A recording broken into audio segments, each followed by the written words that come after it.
Thank you, Secretary Mattis. One last question. Will a government shutdown have serious ramifications on military operations? And if so, what are your plans for mitigation? Yes.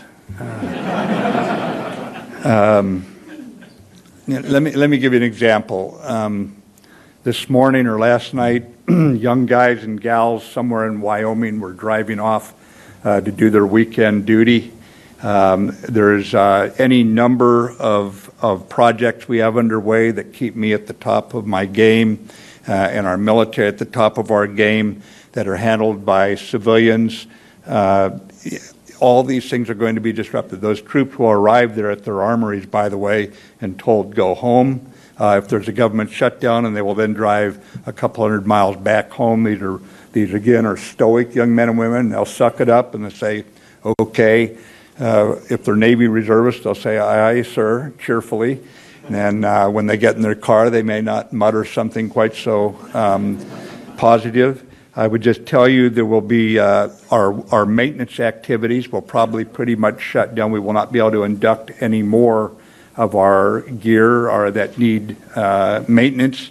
Over 50% altogether of my civilian workforce will be furloughed, and that's going to impact our contracting. It'll impact, obviously, our medical facilities. It's got a huge morale impact.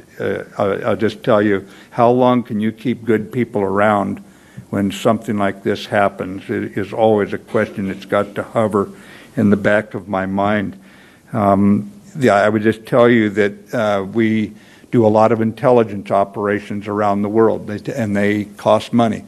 Those obviously would stop, and I would just tell you that training for almost our entire reserve force will stop. And you must understand the critical importance of our reserves. They're the only shock absorber we have. It's not like the old days where you could draft somebody in and 18 weeks later have them in combat with the skills they need. Today's infantrymen, they're called infantrymen because they're infant soldiers, young soldiers. They still take a year to train in order to have them ready to use the gear they have on them and make certain they have the ethical and tactical abilities to deal with the battlefield today. So it's got a terrible impact